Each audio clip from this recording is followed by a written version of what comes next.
Hi everyone, tonight on Business Live, Vice President Dr. Mahmoud Bawumia calls on heads of private and state institutions to scale up investments in ICT training for internal auditors to support the digital economy agenda.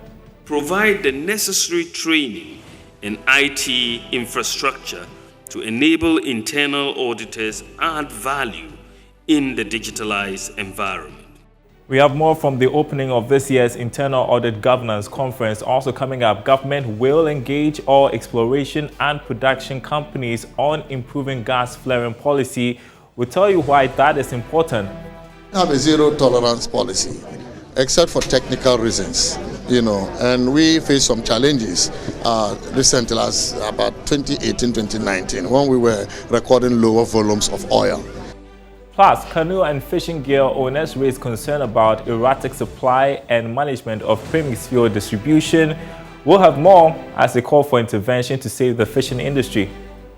Well, diversion and the mismanagement of the distribution of premix fuel appear to have reached a crescendo. And thanks for joining us, everyone. My name is Daryl Kwawu. I'll have details of those stories and others coming up in this half hour of business news. Stay with us.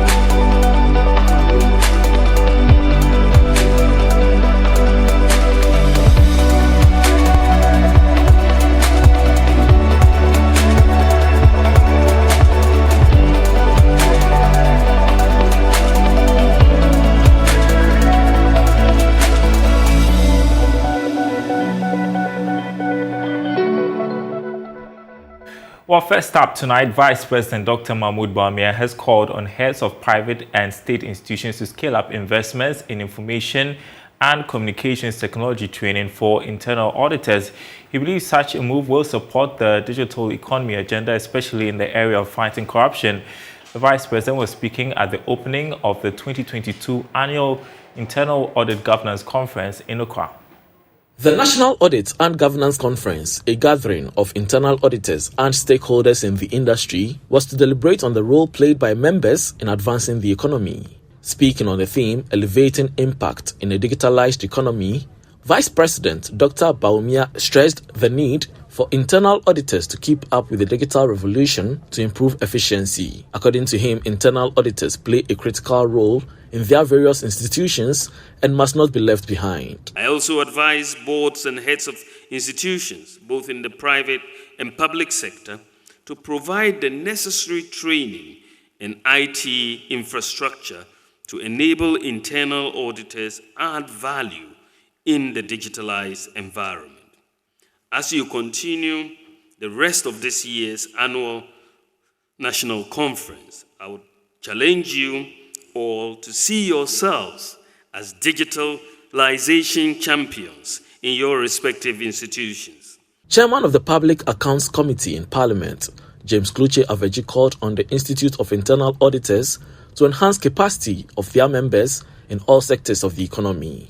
Audit competencies, it is more important to me. Internal audit competencies for enhancing organizational values. If the internal audit unit is competent, it increases and enhances the value of the organization, because you are going to achieve the goal and objectives of that organization. So, this is an area that top management of our organizations must focus on. President of the Institute of Internal Auditors Ghana, Harriet Ikuya-Kakari, urged members to take advantage of the various discussions on the digital economy to enrich their knowledge. The expectation is that participants will be motivated and challenged by the in-depth knowledge and ideas exhibited by the seasoned and experienced panelists and facilitators. We also expect that all of us would demonstrate the required attitude, behaviors, and ethics required as trusted advisors in our organizations. The two-day conference is part of the Internal Auditors Month, celebrated every year across the world. Ghana's economy is expected to become the 12th fastest growing in sub-Saharan Africa this year, with an expected growth rate of 5.2%. That's according to the International Monetary Fund April 2022 Regional Economic Outlook report. Charles Nixon takes a look at the expected growth rates of 48 sub-Saharan Africa countries and reports. The 5.2% expected expansion in the economy in 2022 will be slightly lower than the gross domestic product growth rate recorded in 2021. This will, however, place it at a joint 12th position with Cape Verde among League of African economies. In 2021, the IMF projected a growth rate of 4.2%, but the economy expanded by 5.4% according to provisional estimate from the Ghana Statistical Service. This was as a result of strong growth in the services, particularly information, communication and technology, and agriculture, especially the fisheries subsector. In 2023, the fund forecast a growth rate of 5.1%, which will place the country in the 21st position in the League of African Economies. This is due to expected strong growth rate by most African economies. In 2022, Niger will become the fastest growing sub-Saharan African country with a growth rate of 6.9%, while Senegal will lead the League of Sub-Saharan African Economies in 2023 with a growth rate of 9.2%. Now, the cost of borrowing for government and servicing of existing loans are expected to increase significantly in the coming days. This is after the U.S. Federal Reserve increases interest rates by 0.5 percentage point, the highest in 22 years. George Affe has more. The action by the U.S. Federal Reserve will mean that investors that were actively buying Ghana bonds will now gradually switch to purchase U.S. government papers. This is due to what some may describe as a more secured place to put their funds. Others that will still want to buy Ghana bonds may be pushing for higher interest rates. However, some may see that this is happening at an interesting time. We should not forget that investors that were actively lending to government are now pushing for higher interest rates due to the rising debt stock of the country and concerns about how the economy is being managed. But even if government decides to freeze fresh borrowings in the coming months, investors holding our bonds may push for higher interest rates. Government is planning to pay 37.4 billion Ghana cedis as interest payments by the end of this year. But based on these developments, that is expected to go up further.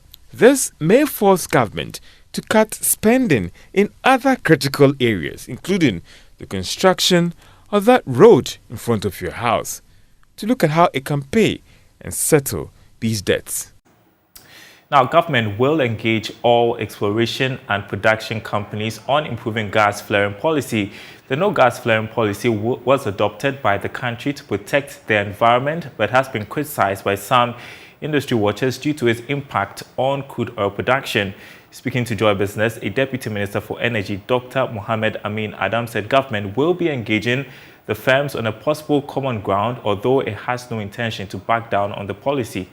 We have a zero tolerance policy, except for technical reasons, and we face some challenges recently, as about 2018, 2019, when we were recording lower volumes of oil, because the gas-oil ratio was very high. In other words, the gas content in the oil was higher than we anticipated, and that which means that you will not be able to recover more oil. And so we had to allow for limited flaring, But beyond that, we are not supposed to flare because we have a zero flaring policy. So as part of our measures for energy transition, we are going to adhere to the zero gas flaring policy so that no gas will be flared at all. The Canoe and Fishing Gear Owners Association of Ghana has raised concern about the erratic supply and management of premix fuel distribution across the London beaches of the country. According to the association, the situation appears to have reached its peak.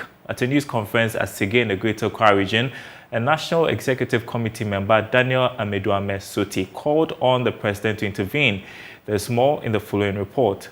The decline in catch for artisanal fishers over the years has increased hardship in fishing communities. The current economic situation in the country has further increased the hardship. The Canoe and Fishing Gear Owners Association of Ghana says the situation has been made worse by the irregular supply of premix fuel to the various landing beaches and the mismanagement of the distribution by the landing beach committees. At the news conference at Sege in the Greater Accra region, a National Executive Committee member of the Canoe and Fishing Gear Owners Association of Ghana, Daniel Soti, called for some rigid intervention to save the fishing industry. Premix fuel diversion and the mismanagement of the distribution of premix fuel appear to have reached a crescendo, with the recent case in Keita in the Volta region as good evidence. Meanwhile, with the increased fuel prices, fishers cannot afford this super XP and engine oil as substitute for the premix fuel, which has been the case in the past. Daniel Soti says the situation is threatening this year's close season as many fishermen are at their wit ends and want urgent steps to be taken to halt it. It is most unfortunate that fishers who are expected to observe a month close season in July cannot go for fishing now in preparation for the close season because we cannot get the premix fuel. At the landing beaches, the high level of politicization of the sale remains the driving force behind the mismanagement and the impunity with which many LBCs mismanage the distribution of the premix fuel. Premix fuel supply and its related issues seriously threaten successful implementation of the 2022 closed fishing season. The Canoe and Fishing Gear Owners Association of Ghana is calling on the President of the Republic to intervene in the affairs of the fishers. Richard Kwejenyakun reporting. While still with the fishing industry, the Ministry of Fisheries and Aquaculture says it will intensify surveillance during the close season to stop foreign trawlers engaging in illegal fishing. Investigations by the ministry shows that a chunk of these trawlers, in the pretext of refueling at the Tema Fishing Harbour, divert course to engage in deep-sea fishing activity. Enoch Bredu is the Deputy Director of Research at the ministry. We announced, while the fishermen are doing 1st July to 31st July 2022, the trawlers, the trawl vessels are doing 1st July to 31st of August. So they are doing 2 months, while the fishermen, the artisanals, are doing 1 month. But what about the surveillance? Because most of these fisher folks say that even during their close season, we still have pockets of them, on the sea fishing.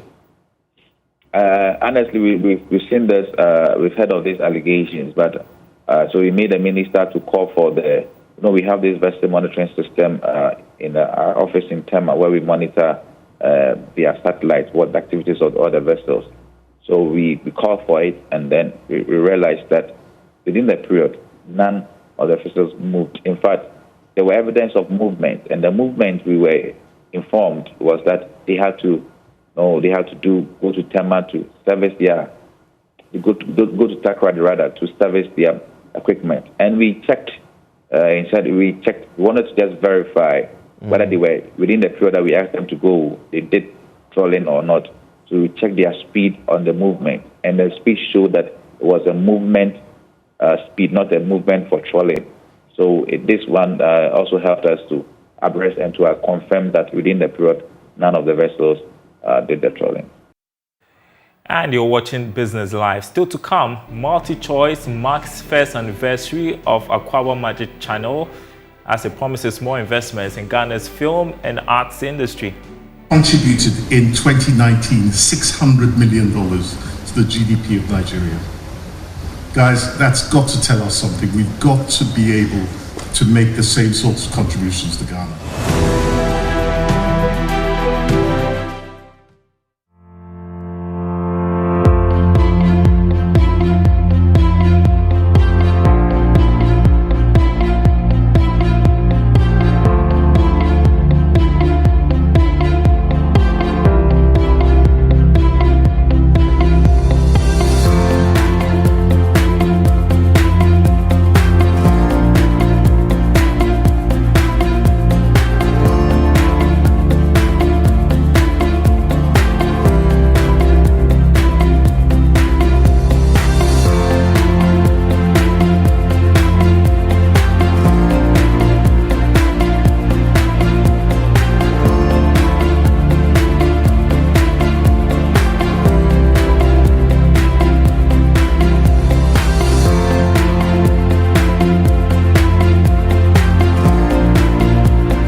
Welcome back to the program tonight. Let's turn to the Ghana's film and arts industry. And MultiChoice is expected to continue investing in Ghana's film and arts industry, which will impact positively on the country's economy. The company last year launched Akwaaba Magic Channel to showcase authentic Ghanaian content and has so far created over 5,000 direct and indirect jobs. Executive Head West Africa in charge of content, Dr. Busola Tejumola, made this known at the first anniversary of Akwaaba Magic and launch of Akwaaba Magic Ebusia Channel in Accra. Correspondent Kwame Anka has more. A year ago, MultiChoice Group launched Akwaaba Magic on DSTV and GoTV and later Showmax to revive Ghana's arts and film industry. Having invested over $1 million within the period, content from Ghana has lived up to the billing, making a strong case for a second dedicated channel. Executive Head West Africa in charge of content, Dr. Busola Tejumola says, despite all the challenges, Akwaaba Magic has commissioned 10 series. We have 13 feature films currently in production and on air. When we launched this channel in 2021, in March 2021, we set very high targets for the channel, and I must say that Ghana didn't disappoint. In the 1 year, in fact, in the first month that the channel was on air, Akwaaba Magic was the 8th most watched channel on DSTV in Ghana, and continues to be one of the top most 20 channels watched in Ghana. I think that's a real feat for a channel, a 1-year channel. As we mentioned earlier, our commission content continues to break barriers and excite our customers. Chair of MultiChoice Ghana, Richard Darko, shares how Nollywood contributed $600 million in 2019 to the GDP of Nigeria. The Africa Magic channels accelerated the Nigerian film industry into a major contributor to the GDP of that country. Nollywood produces more than 50 movies a week, okay, and contributed in 2019 $600 million to the GDP of Nigeria. Guys, that's got to tell us something. We've got to be able to make the same sorts of contributions to Ghana. In addition, Nollywood is one of the priority sectors identified in the economic recovery and growth plan of Nigeria, with a planned $1 billion in export revenue. I believe the Ghana film industry can also become a major contributor to our GDP and economic growth. Managing Director of MultiChoice Ghana, Alex Oche, says these channels will continue to churn out quality entertainment. Since the channel started airing on DSTV and later on GoTV, Akwaaba Magic has commissioned several productions, including Dede, To Have and to Hold, Inspector Bediakon, Accra Medic, Date My Family, among several others. We've invested over $1 million in just 1 year. I think you can clap.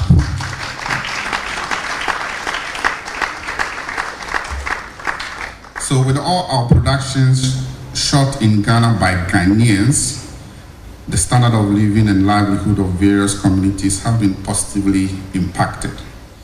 Deputy Minister of Tourism, Arts and Culture, Marco Krekumanti, shares government's commitment in movie production as President Akufo-Addo launched a $25 million pitch concert in 2021.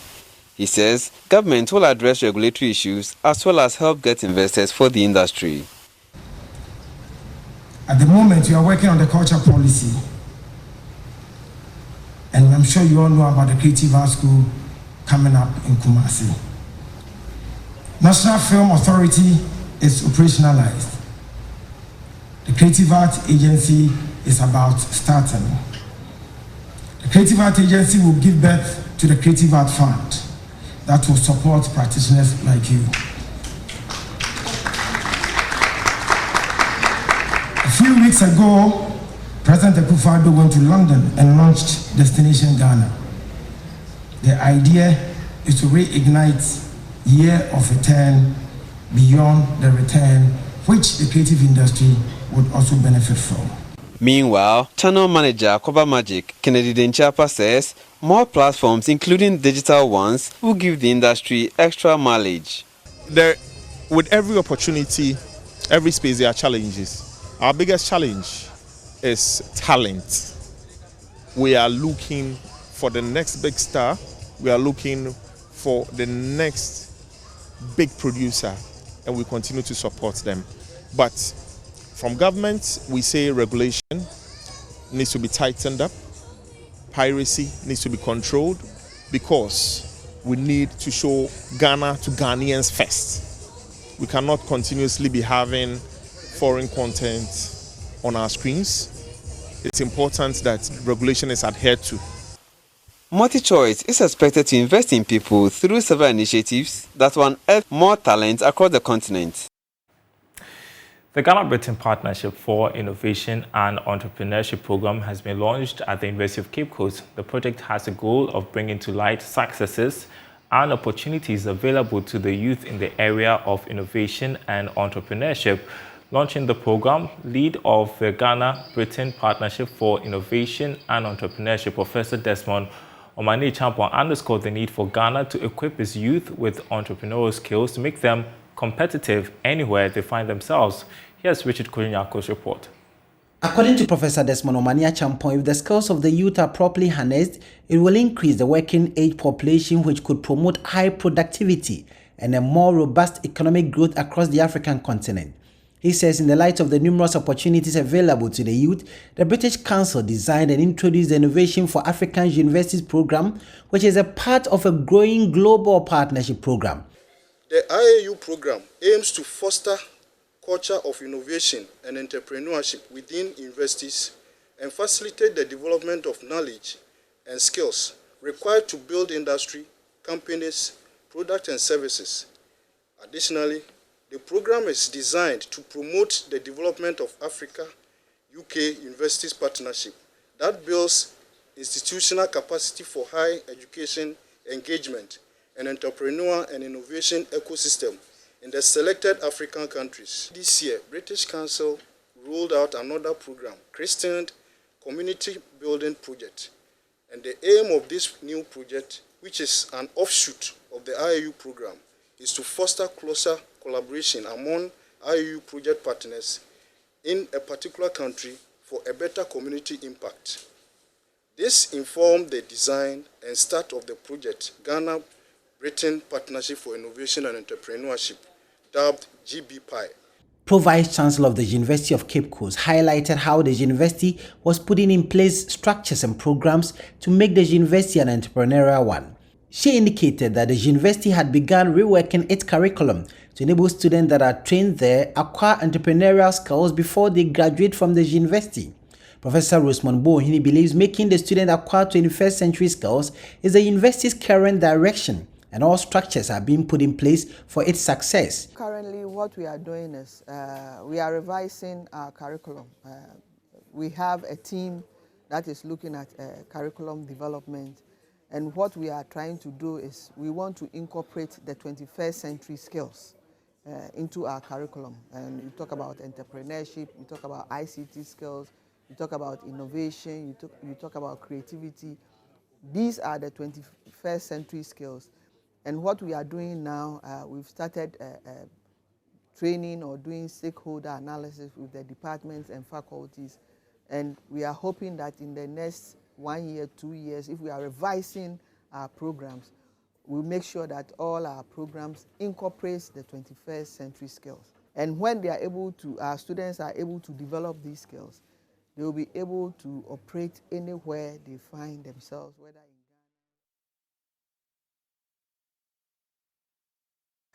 And that story ending Business Live tonight. Thanks for watching, everyone. Goodbye.